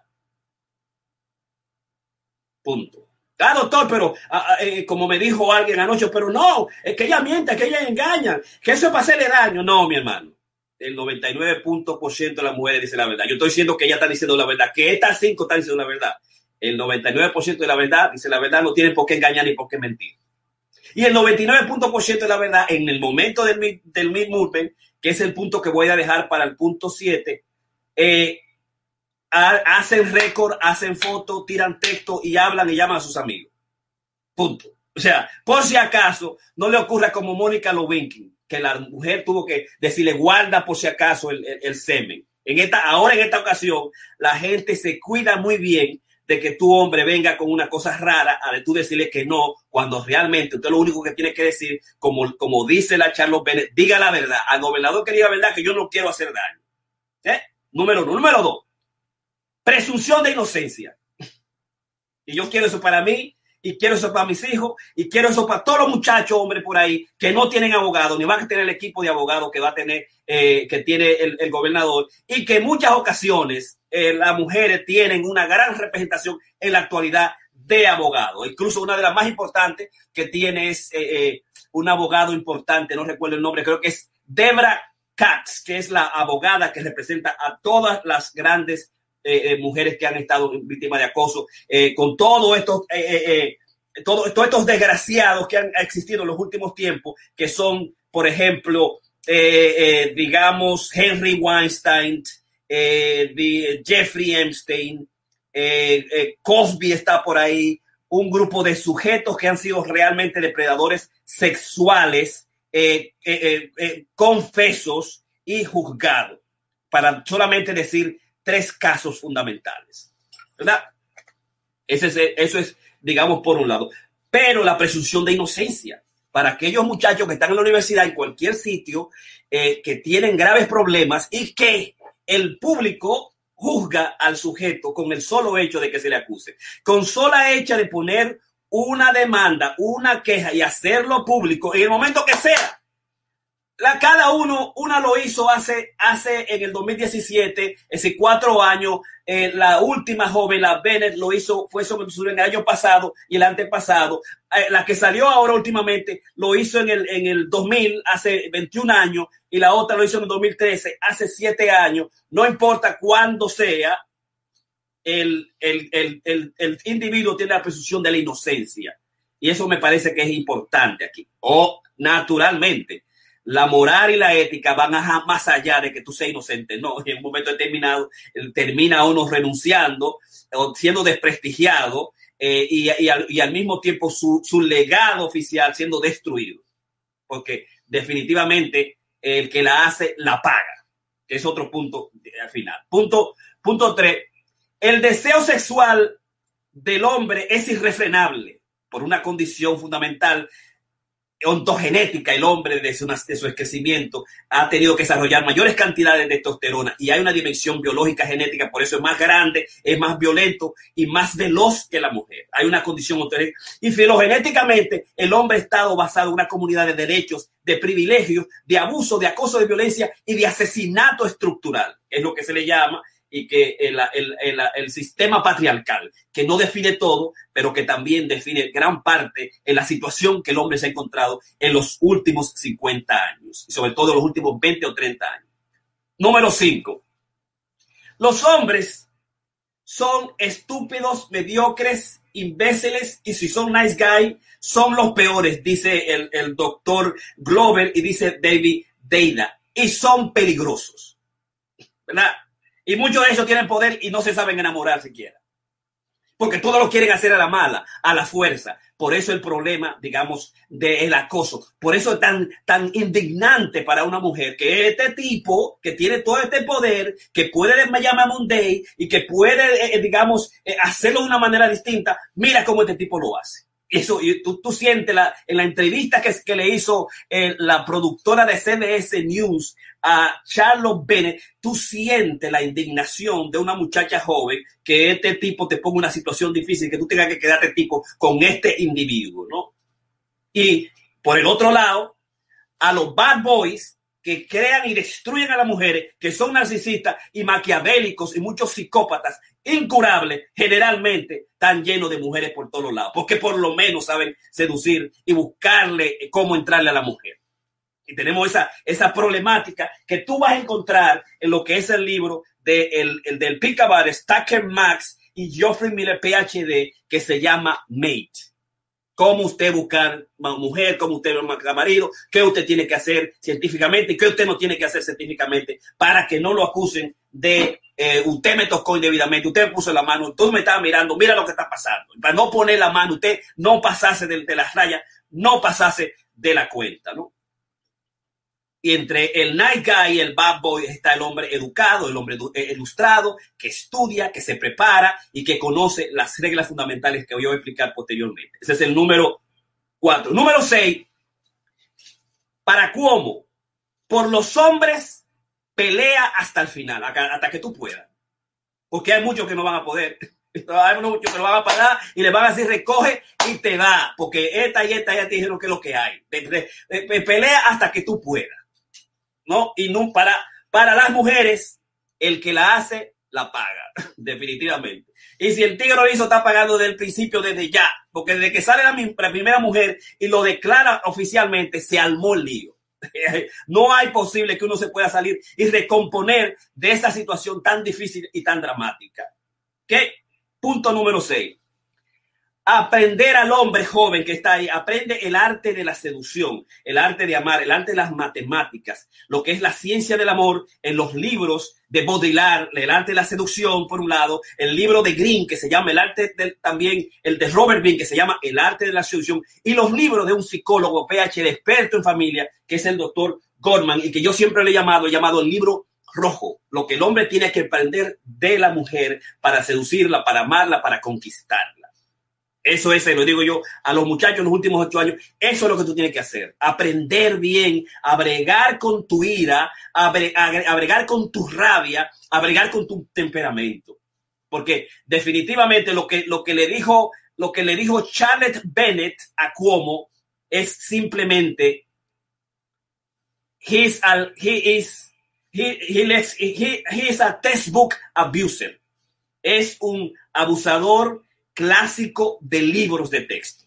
Y después lo dijo, he lets his temper and his anger rule the office. Él deja que su temperamento y su ira gobiernen la oficina. Y todo el mundo eso lo sabe. Y yo le digo a los hombres en los grupos y en los seminarios, el gran problema de nosotros es su ira, es la ira nuestra y es el deseo irrefrenable sexual que el hombre tiene y que muchas veces no sabe controlar ni dominar.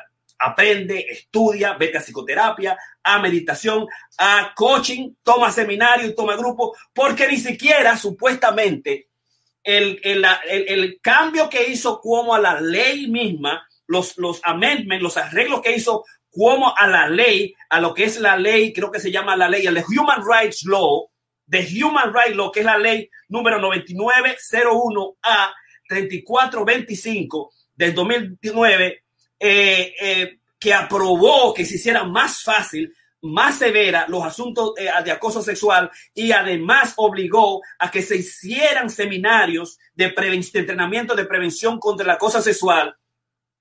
La Charlotte Bennett dice que él no tomó el seminario, el año que le tocó a él, que él puso a una de sus asistentes a que tomaran el seminario y que ella estaba ahí presente cuando le dijeron que lo firme. Oye esa vaina, oye esa vaina. Obviamente la persona de la gobernadora dijo, yo no firmé, no es verdad que está, óyeme eso. Punto número 7 de 10.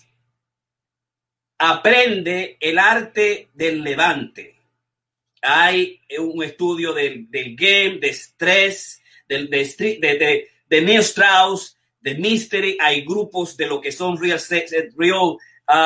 social dynamic. Hay los libros de Geoffrey Miller, de Tucker Max, que están aquí, que te permiten, el libro de May, que te permiten entender, mirar lo que quiere una mujer y a seducirla a grande nivel, a grande escala, sin tú tener que ponerle la mano, ni dañar su espacio, ni su presencia, ni su mirada. Simplemente con las grandes artes de la seducción que todos los seductores, desde el tigre más malo de la bolita del mundo, no Don Juan ni Casanova, sino Rubirosa.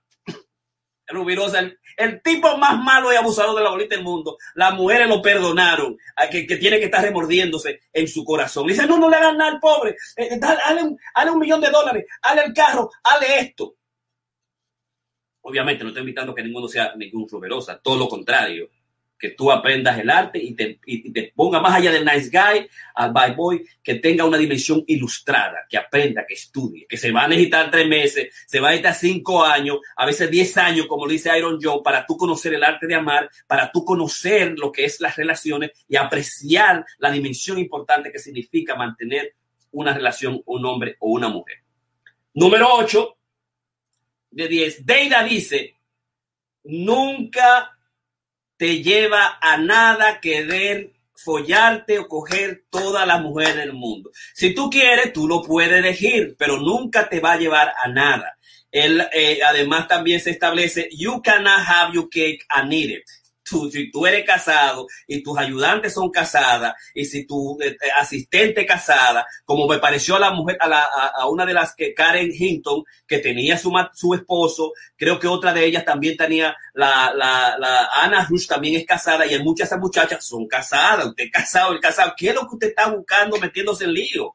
y usted casado, respete por lo menos esa dimensión de la mujer. El querer comerse su cake and eat it no funciona, dice Betty Davis. Siempre termina mal. Póngase en su puesto como se puso Obama durante sus 8 años. 9, que es el penúltimo. El encuentro de un hombre o una mujer solo, la mirada sexual, el encuentro particular durante la existencia del hombre y la mujer por la tierra, saben las condiciones de dificultad, de peligro en que la mujer se encuentra. Sabe si se va a ir con un hombre o no. Sabe si va a tener sexo con ese hombre o no. Sabe si va a dar una mirada que le diga un yes. Sabe la dimensión de peligro que aparece, que sucede, ¿no? Tiene ese conocimiento, tiene esa dimensión metacognitiva del encuentro. Por eso la tipa dice, este tipo lo que quiere es tener sexo conmigo, yo voy a hacer la manera de salirme de ahí. Porque cada mujer en cada momento sabe que en cualquier momento va a tener un depredador que la va a perseguir, que lo va a seguir en el tren, cuando está sola, cuando estaba, digamos, recolectando sola, siempre tenía que cuidarse y sabe cuáles son el componente, el deseo sexual que existe en cualquier encuentro con un hombre y lo conoce y lo estudia. Por eso ella dice que es un textbook abuser.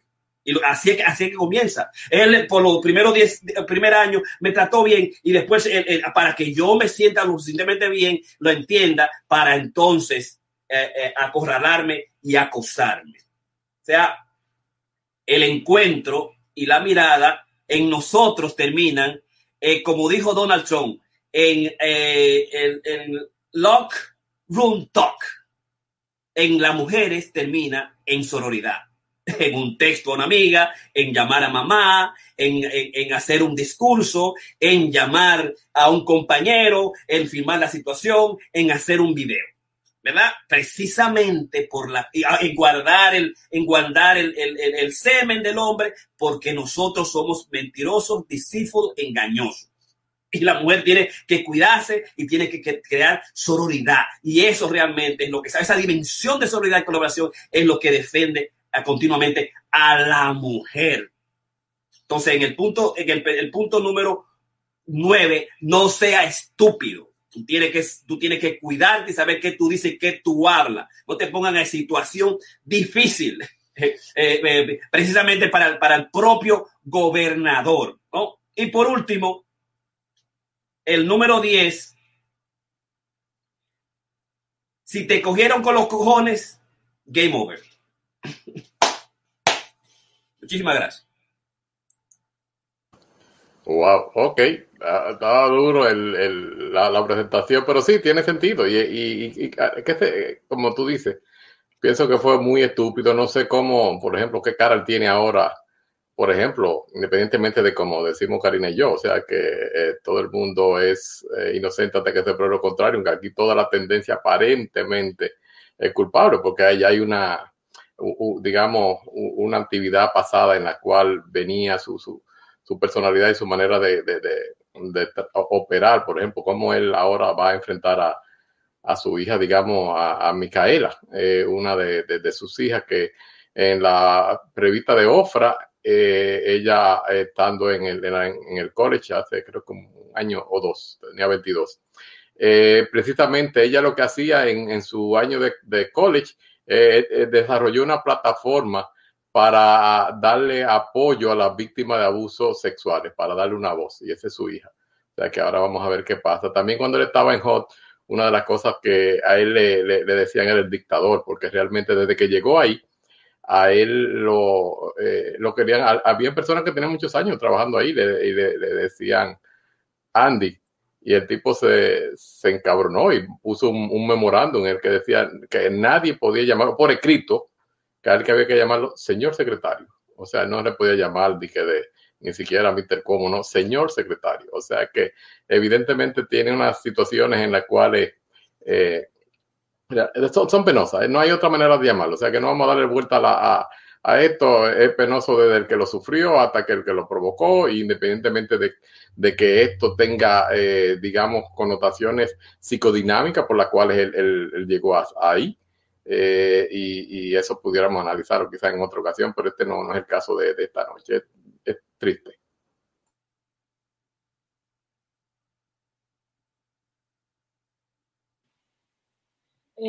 Sí, muy interesante la presentación de Jorge y me da mucha cuestionante, ¿no? Realmente es el poco conocimiento de coquetería que carecen los hombres, porque es parte del planteamiento que Jorge hace, es decir, tienen los hombres que reeducarse de cómo enamorar, de cómo flirtear con la mujer, de cómo realmente conseguirla, de cómo, o es que se nos ha vendido de alguna forma Hollywood, las novelas, cómo nos han vendido a nosotros, ¿no? Porque son formas de enseñanza, de normalización de actos que a veces tú dices, wow. Hubo una novela muy famosa en los años, creo que fueron 80, no recuerdo el nombre, pero mi mamá la veía, bueno, igual yo, ¿no? Yo era niña, pero yo la veía igual que ella. Yo recuerdo que se llamaba, era Noelia, no me recuerdo el nombre, tenía nombre femenino, la novela, y yo recuerdo que era este hombre la abusa sexualmente en la playa, y toda la novela se desarrolla de cómo él va y le pide perdón porque él estaba bajo la influencia, y ellos terminan amándose, y al final fue un amor precioso, es decir, no se va a negar, fue una novela muy bien hecha, y fue todo el proceso de cómo él la reenamoró, tuvieron niños, creo que ellos tuvieron un niño de esa violación, que ella quedó embarazada. Me encantaría recordarme el nombre porque fue muy, muy conocida, y cómo cosas así realmente nos educan y nos normalizan actos que quizás no deberían de ser tan normalizados. Yo también creo y creo mucho, quizás por mi condición de terapista, pero yo creo mucho en la regeneración del ser. Yo creo mucho de que hay cosas que sin duda te van a marcar la vida, pero no deben de ser una condena de vida en muchos casos, de que se puede aprender, de que se puede regenerar, y hay errores. Es como el futbolista que murió con su hija el año pasado. Yo recuerdo como hubieron mucha gente de la izquierda dominicana que salieron diciendo cuando él murió como que vaina, este tipo lo acusaron de acoso sexual cuando estaba en college. Y yo dije, sí, pero el tipo de alguna forma pidió perdón, se casó, tuvo una familia muy, muy linda y de alguna forma se regeneró, ¿no? De alguna forma hizo de su vida un ejemplo muy lindo. Como muchas veces nosotros los jóvenes cometen cosas que a veces no saben, que a veces realmente no saben, del malo y del bueno, no se le ha enseñado, no se le dice. Y eso nosotros lo sabemos mucho. Jorge y yo hablamos mucho de eso, de que hay tan poca información. Yo enseño en la universidad y cuando yo enseño clases, por ejemplo, de la psicología de la adicción, yo le pregunto a mis estudiantes, y los que no han hecho droga, yo le pregunto, a todos le pregunto, ¿tu papá y tu mamá alguna vez te dijeron que no use? Y me dice, oh, sí. En mi casa eso era enérgico, aquí no se usa droga, aquí nadie usa droga y aquí no eso, pero lo tenían como una filosofía de familia. Y casualmente, y siempre tengo 6 años enseñando esa clase, y 6 años y lo comencé a hacer desde creo que de mi primera clase. Y eso, que sí usaron droga, era como que aquí nunca se habló de droga, aquí nunca se invitó, pero era una conversación que nunca se dio. Entonces, ¿por qué yo siento que a veces es importante que nosotros tenemos que hablar de temas? Mis niños tienen que saber cuál es mi posición con lo que quiere decir, cuáles son, cómo tú debes comportarte con una mujer, cómo con un hombre. Es decir, nosotros tenemos, ante la droga, ¿cuál es la posición? Es no. A mí no me importa, es no. Eso no va a quitar de que tú no vas a estar ahí si caen, es decir, eso es algo que, pero ahí tiene que haber una filosofía de vida. Entonces yo lo que me encuentro muy curioso, que la gran mayoría de todos los que dicen que sí han experimentado de alguna forma, ya sea recreacional, ya sea bien fuerte, las drogas, porque ellos son muy abiertos y lo comparten, todo, que han dicho que sí. Los papás, la gran mayoría son hispanos, quizá un 95% son hispanos, dicen en mi casa, yo nunca vi a mi papá borracho, yo nunca vi a mi mamá fumando, nada de eso, pero no se hablaba. Es decir, ¿qué pasa cuando hay esta cultura del silencio? Cuando realmente nosotros asumimos que el niño tiene que saber. Es decir, ¿qué pasa con eso? ¿Qué pasa con nuestros jóvenes que quizá no es suficiente que el niño entienda, bueno, esto es lo que es? Nosotros sabemos que con la educación sexual no es solamente suficiente, que en las escuelas se enseñe de que nosotros tenemos que hablar de educación sexual en nuestras casas, con mi hija Camila, con mi hijo Camila. Nosotros tenemos que de alguna forma abordar un tema que no es fácil, pero hay que abordarlo con la droga igual, con la sexualidad igual, con la agresión igual. Entonces yo digo, y cuando oí a Jorge haciendo su presentación magistral, me gustó muchísimo. Yo siempre decía, pero ¿qué es lo que entonces está faltando? Falta una educación de cómo, y es cierto, ¿no? Aquí en este país, que los jóvenes nosotros carecen de tan poca socialidad, donde los jóvenes realmente no aprenden social skills, donde hay mucha depresión, donde no hay ese tigueraje que hay en los barrios de nosotros, que ustedes, Jorge y Ramón, se criaron con eso, con que podían tener una esquina, ensayar en medio públicamente, donde uno te decía, espérate, te está pasando, no le diga eso, o la mujer de alguna forma te puede hacer saber lo que sí o lo que no. Aquí el joven no tiene, y nosotros que somos terapistas, los tres, sabemos que es que el joven no tiene idea de realmente cómo se debe. Espérate, no, a la mujer tú no le dices eso. No, es que yo tengo un paciente que él tiene que tener la edad de Jorge y a cada rato le digo, no, pero fulanito, no, es que tú no le puedes decir eso a tu novia. Yo siempre le ando diciendo, pero ¿cómo puede ser? No, eso no se dice, eso no se hace. De alguna forma se está sobreentendido de que hay cosas que se pueden hacer que no se deben de hacer, y realmente me parece que no ha habido una educación, y nosotros, o no sé si es que nos ponemos vagos, realmente no sé. Yo lo único que entiendo es que la presentación de Jorge me dejó muchas interrogantes que son importantes que nosotros abordemos. ¿Qué es lo que pasa con el hombre? ¿Qué es lo que pasa? O es una generación, o es una vaina cultural, porque sabemos que como es italiano, sabemos la cultura imponente de ellos, como sabemos también la idiosincrasia del hombre dominicano, ¿no? Para hablar ya de nosotros. Entonces, ¿cómo juega la parte cultural? Creo que Ramón abordó un poquito y me pareció muy buena la presentación de él, porque él abordó realmente. Él hizo una radiografía de la personalidad de Cuomo, aunque dijo que no lo iba a hacer, pero realmente él definió características de personalidad, que son rasgos, que son traits, que ya se venían viendo y desarrollando desde hace mucho tiempo a través de toda la historia de él. Entonces, nadie lo paró, nadie le dijo, nadie lo asustó. No es suficiente lo que él vio en compañeros que han pasado, que el año pasado. Yo realmente no sé si va a tener consecuencia negativa políticamente. Creo que puede haber y va a haber. Ahora, yo no sé si pueda, porque él era muy presidencial, yo no sé si porque se han creado precedentes. Yo siento que la cosa esa que yo me niego a hablar del nombre de él fue presidente, y él fue presidente con cargos y denuncias, y depravadamente él no le importó. Entonces, ¿qué precedentes se han creado ahora y cómo lo que tuvimos hace 4 años por 4 años realmente va realmente a definir? Bueno, antes era me voy, me salgo de la política, qué vergüenza, me voy, y ya tú te arruinabas.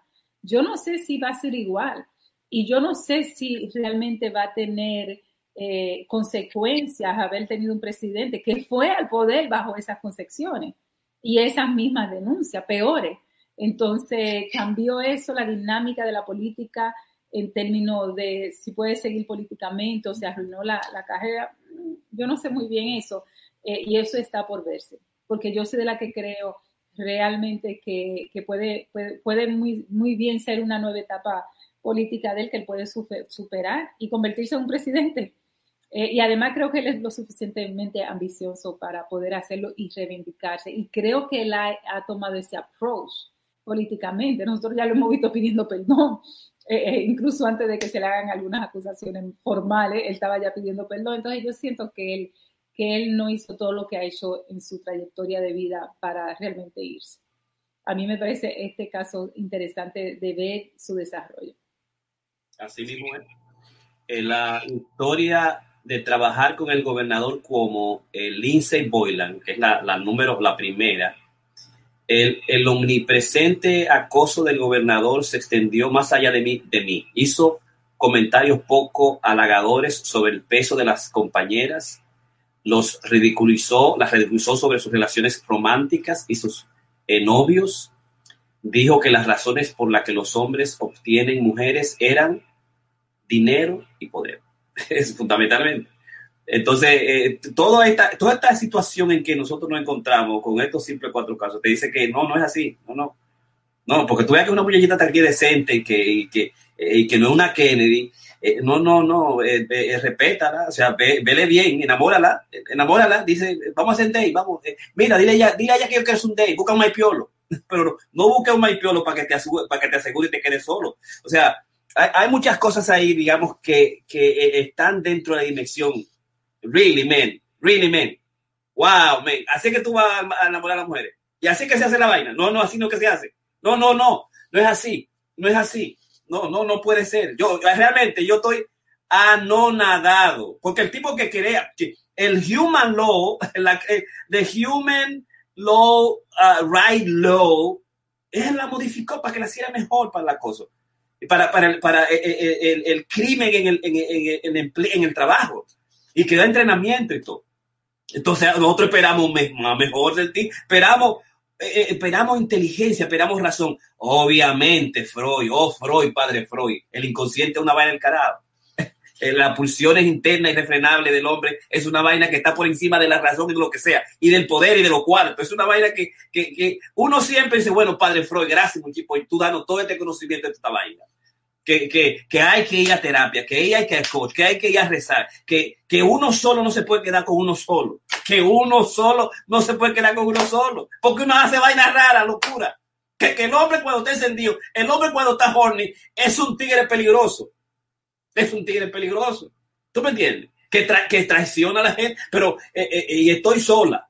En la entrevista, no, pero que yo estoy solo ahora, que es una vaina increíble. Tú dices, solo este tigre, tan lindo que cualquier, están las mujeres por ahí, loca por tirar los panties al hombre, que el tipo, o sea, yo lo que me pregunto siempre, los últimos 8 años, que nosotros tenemos hombres que han venido a nosotros, y yo lo saco, y yo no quiero verte, y que le digo a Karina, ese no sirve, ese no se va a arreglar para nada, es un estúpido, es un imbécil. O sea, lo que dice a Hey Man, Pauline Harman, es una verdad del carajo esa vaina. O sea, ella dice una de las citas, creo que las 3, pero podemos, creo que la 11, pero es donde dice que es estúpido, pero eso no impide que cuestione por qué los hombres son como son, seres violentos, egoístas, perezosos y cobardes, y después por ahí le llama mediocre. Por eso nosotros encontramos continuamente en la forma en que nosotros somos y actuamos. Nosotros actuamos. O sea, tú te quedas con la tipa sola, tú mandas a todo el mundo sola, tú te la enfrentas, ella no se lo va a decir a papá y mamá, ella no tiene mamá, ella no tiene hermano, ella no tiene amiga, ella no tiene compañera. O sea, lo irracional del deseo inconsciente del hombre es una cosa que está fuera de mi alcance, ¿no? Cuando yo comencé los primeros 4 años, grupo de hombres, yo me quedé con esa idea, esa gana de reeducarlo y enseñarle y decirle, pero míralo. Pero en un momento dije, pero no, es que los tipos no cogen. Los hombres no cogen la vaina. No, ellos no cogen. Y que tú me dices a mí que ella, el día 5, la semana pasada, dijo públicamente en CBS, él no cogió el entrenamiento anual de prevención del acoso. Él no lo cogió. Ella se lo firmó. Óyeme. óyeme, bueno. Bueno, señores, Masterclass 322, psicoanálisis, misandría, validación de la misoginia, el caso del gobernador Cuomo de Nueva York, con el doctor Piña, Karina y Ramón Blandino. Señores, nos vemos. Bye bye. Buenas noches.